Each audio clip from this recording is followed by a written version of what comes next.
Everybody can hear me. Good. Well, it's my treat, actually, to deal with the myth this morning. I won't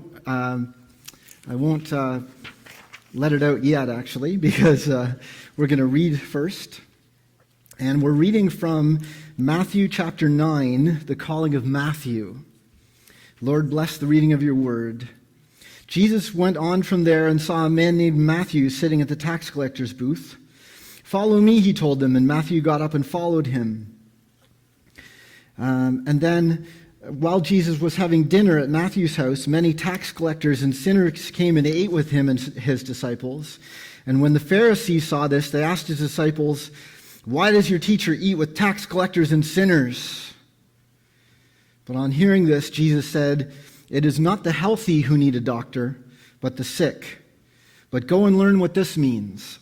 I desire mercy, not sacrifice, for I have not come to call the righteous, but sinners." Maybe you can guess the one I'm challenging this morning, but we'll get into it anyways. When I was in university many moons ago now, I had the same summer job for 4 years.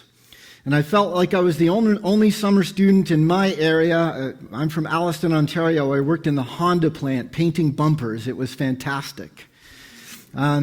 Most of my full-time colleagues were nice to me, but as they began to learn that I was attending a Christian college, and especially when they learned that I was planning to go to seminary to become an ordained minister, something started to change. Once they knew this, some of my colleagues started to challenge me from time to time on my faith, but it's one off-the-cuff remark that relates to our time together this morning. We were gathered by our lockers, I remember, when one of my colleagues said it. "You know what the good book says? The good Lord helps those who help themselves." Okay, I can tell we've all heard it at some time. And I imagine, if you're like me, as much as we may or may not disagree in our heads, to some extent, I imagine most of us have taken it to heart. You have to do something to make God love you. You have to pull up your socks before Jesus will save you. You have to be good enough to become a Christian. Jesus won't love you if you don't stop your sinning. But this leaves broken people thinking it's impossible for them to grow closer to God. And it leaves people who think they're good enough believing that their salvation depends on staying good. This myth deceives. It draws us away from Christ as the author of our salvation into our own failure or our own strength. That's why it's more than a myth. I strongly believe this is a bald-faced lie that the father of lies uses to pull us away from Christ. And Paul makes the truth that this is a lie. He makes it clear in Romans 5, verses 6 to 8. You see, at just the right time, while we were still powerless, Christ died for the ungodly. Very rarely will anyone die for a righteous person, though for a good person someone might possibly dare to die.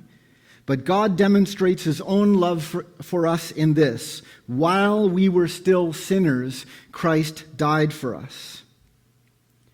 So we were powerless when Christ died for us. We were still sinners. We did nothing to deserve it. We can do nothing to earn it. Only Christ can save us from our sin. But this is more than a teaching of Paul. It's the same message from the beginning to the end of the Bible of God loving and restoring to himself repentant sinners. And Paul's teaching is also very consistent with the way Jesus Christ lived. And from the passage we read already, we turn to Jesus and the calling of Matthew. A few things to set the stage. The Pharisees were the religious leaders of the day who prided themselves in looking and acting and eating and being with people who would be all those things which would be according to the law of Moses. Again, in their actions, how they dressed, what they ate, who they hung out, they made every effort to tick off every box of being a good follower of God. Later in Matthew, Jesus called them whitewashed tombs because they looked so good on the outside but were filled with death inside. So the Pharisees look great, fantastic on the outside, but they're dead inside. A tax collector, in contrast, was a person people would know was a sinner from 1,000 miles away. These were people who collected taxes for the Jews from the Jews for the Romans, and if the Romans asked for $10, they might take 15 or 20. And so in that way, they got very rich. Matthew probably looked rich in the way that he dressed. He looked rich because of the house that he owned. You could tell he was a sinner again just by looking at him on the outside. And for the Jewish people, weighed down by high Roman taxes, struggling to make ends meet, the fact that Matthew, a Jew, a tax collector, was working with the Romans made him an enemy.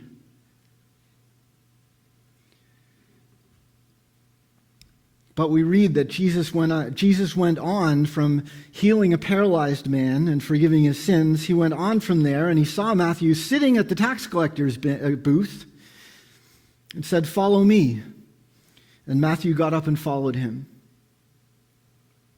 Matthew, again, I can't say enough, was considered a snake by the Jews. Melanie and I have been watching a show called The Chosen, which is an app on our phone. But the scene where Jesus calls Matthew, Peter is flabbergasted that Jesus would call Matthew a tax collector to follow him. And we know from this passage at least that Jesus didn't wait to the dark of night to sneak up to the back door of Matthew's house and knock quietly and go inside and say, "Will you follow me?" He chose to do it right in public where everyone could see. Called Matthew to leave his tax booth where he had been ripping off his fellow Jews and become his disciple.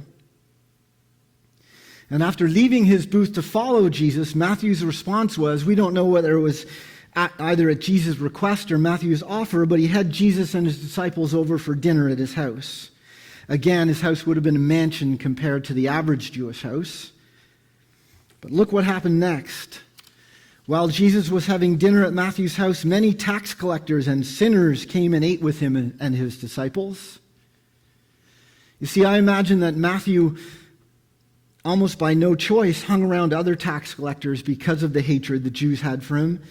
You know, in the Chosen, they present him not even able to go into his parents' house because they hate him so badly. It makes sense to me that he would find community with those who did what he did, but here he is, having just given up his incredibly well-paid job to follow Jesus, welcoming his friends to eat with him. And I would have loved to be a fly on the wall there. I wonder how comfortable the disciples felt in that crowd.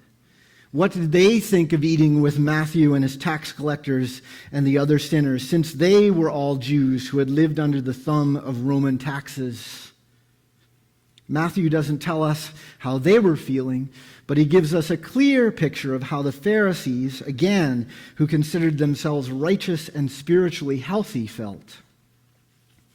When the Pharisees saw that Jesus and his disciples were eating with tax collectors and sinners, they asked his disciples, "Why does your teacher eat with tax collectors and sinners?" Now, maybe not from the way I said it, but as I read those words, I can feel the judgment dripping. I can feel the righteous disappointment or disapproval in every syllable. But Jesus doesn't reply in kind. On hearing this, Jesus says, "It's not the healthy who need a doctor, but the sick. But go and learn what this means. I desire mercy, not sacrifice, for I have not come to call the righteous, but sinners." So much for God helping those who help themselves. Jesus came for people who are spiritually sick, who need a doctor. He came for people who realize that they need a Savior. He didn't come for people who think they are good enough in their own strength, who consider themselves righteous because of their own way of living. But this quote, "I desire mercy, not sacrifice," that Jesus gives to the Pharisees, comes from Hosea 6. And Hosea 6 is a whole litany of judgment on the people of Israel. And in that context, I believe what Jesus is saying to the Pharisees, you may have all your ducks in the row on the outside, but your rules of living are excluding people who need to meet me. Your rules of living would keep those who need to meet me away from me. I desire mercy, not sacrifice. You can do everything you can to check all the boxes of my law, but I desire mercy, not sacrifice. I desire mercy for those who don't know me yet, mercy for those who are sick and need a doctor. This verse would very likely have been familiar to the Pharisees. Judgment on them directly from a prophet of God through the words of Hosea. Again, just a glaring judgment for them. But this may come as a surprise to you if you took to heart the idea that you need to fix yourself before God will love you, or that people need to fix themselves before they can be here with us on Sunday.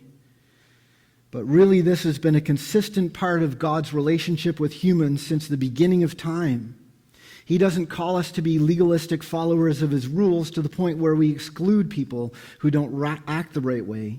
He desires that we show mercy instead, and he shows us by example. God walked with Adam and Eve in the Garden of Eden, and when they sinned, he promised to send Jesus, who would crush the serpent's head, and the serpent would bruise Jesus' heel. God heard the cry of the Israelites beaten down in slavery at the hand of Pharaoh in Egypt. He gave them Moses and Aaron. And when they started to complain that they were hungry just after they had passed through the water, just as they started to enter this promise of God, they started to complain they were hungry and think it would have been better in Egypt. God sent them manna from heaven to eat. He sent them quail to eat. Due to their sin of worshiping a golden calf while Moses was on the mountain with God, when Moses came down, he had Moses raise on a staff a serpent and said, anyone who looks at the serpent, he sent a plague that was killing people left, right, and center. He had Moses create a serpent and put it on a staff and said, anyone who looks at the serpent will be healed. He had judgment on the people of Israel such that that first generation that came out of Egypt would die before seeing the promised land. But it's noted in the Bible that the people's clothes and shoes never wore out over 40 years in the desert, and that the children of Israel saw the promised land. Once Israel entered the promised land, one of God's main messages was, don't mix with or be like the people around you in the surrounding countries. God was patient with Israel when they asked for a king, which was explicitly saying they didn't want him as their king and they wanted to be like the people around them. He gave them Saul. He gave them David. He established his covenant with David to always have someone in David's line sitting on the throne. But faithfully following God started to go off the rail with David's son Solomon. And as we read the Chronicles and the Kings, it gets worse and worse, generation after generation, with a few shining exceptions who follow God until God sends Israel to exile in Babylon. Yet even there he heard their cry. He put Nehemiah in the court of the king. And when Israel first returned to Jerusalem, he received news from the people there that they couldn't rebuild the wall and they were at risk from the people around them. You see, for as long as Israel had been in exile and Jerusalem had been destroyed, other people had come to live in the land, and they didn't want the Israelites returning. Nehemiah, his book says, prayed to God to give him wisdom and clarity as he approached the king. How should he do this? And he talked to the king, and the king gave him letters to every country he would pass through along the way to let them pass safely. And the king gave him officers and cavalry to walk with him safely to Jerusalem. The grace of God. And then we know that between the end of the minor prophets in the Old Testament and the beginning of the New, there were 400 years of silence where God said nothing, where his voice was not heard. But after 400 years of silence, God sent an angel to Mary to announce Jesus, to sit on David's throne for eternity.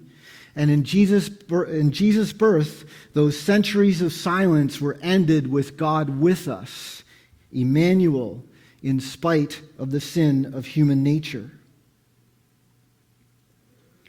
Now, I wonder where you see yourself this morning in the calling of Matthew's story. Are you a sinner like Matthew or a Pharisee? We might want to think we're Matthew. I would like to think I'm Matthew, but if I'm honest with myself, I see myself in the Pharisees too. I'd summarize the Pharisees' way this way again: creating a way of living based on God's law and probably a little extra, a way of living in which we become rigid, and a way of living that causes us to look on anyone else who doesn't look upon anyone else who doesn't live the way we do with judgment. Tisk, tisk. You don't do this. You do this on Sunday when I don't. Tisk, tisk, whatever. Add your own idea.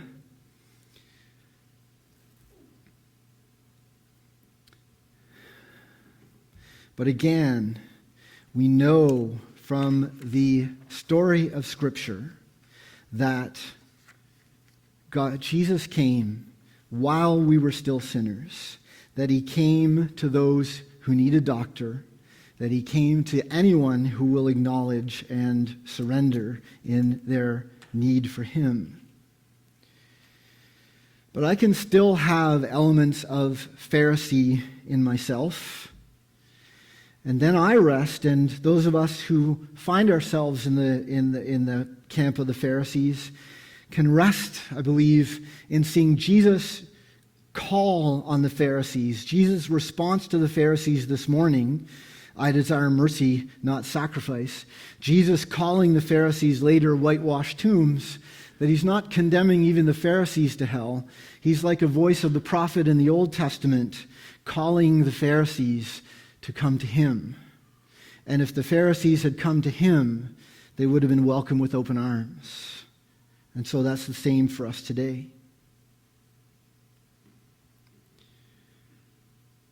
God's whole mission from the time of the fall in the Garden of Eden to today has been to reconcile sinners to himself, to heal his people to him. And since he sent Jesus to die while we were yet sinners, know again that there was no one here too far gone for Jesus. You know, I've heard of this a couple of times. Someone Melanie knows who feels that he's gone too far. He's done too much. We were watching a show last night where two lifelong criminals have said they've taken heaven off the table. They've done too much. Anyone who comes to Jesus in confession of sin will be welcomed with open arms. And so if we need to change, the best way I know how to do that is to spend time with God and have him show you how you need to change and have him be the one who changes you. Pastor Aaron mentioned that in all those areas of his life, and I feel the same way in all the areas of my life where I've refused to surrender to God, I continue in these sinful ways, and when I confess and surrender, he heals me. And so we can ask him to change us to be more like him. We can ask him to purge us of lies and help us to walk in the truth of Christ. And if there's anyone here who's not ready to change yet, you can be honest with God. What I used to say, Lord, I want to change if I was far away. God, take away each one of those wants and increasing me until I actually want to change. So the lie says that God helps those who help themselves. But the truth from the entire Bible, beginning to end, the truth as seen in the life of Jesus, is not that God helps those who help themselves, but that God helps those who realize and accept that they are helpless without him. May God move us as his people to receive helpless people as he does, to show mercy to those who need restoration to God through Christ. And for ourselves, may he move in us so that we know in our bones that we don't have to measure up before God will love us. We only need to humbly and honestly ask him for help. And I think Scripture testifies, and I will again say it, I know myself from experience that if anyone asks God to bring them closer to him, he only ever says yes.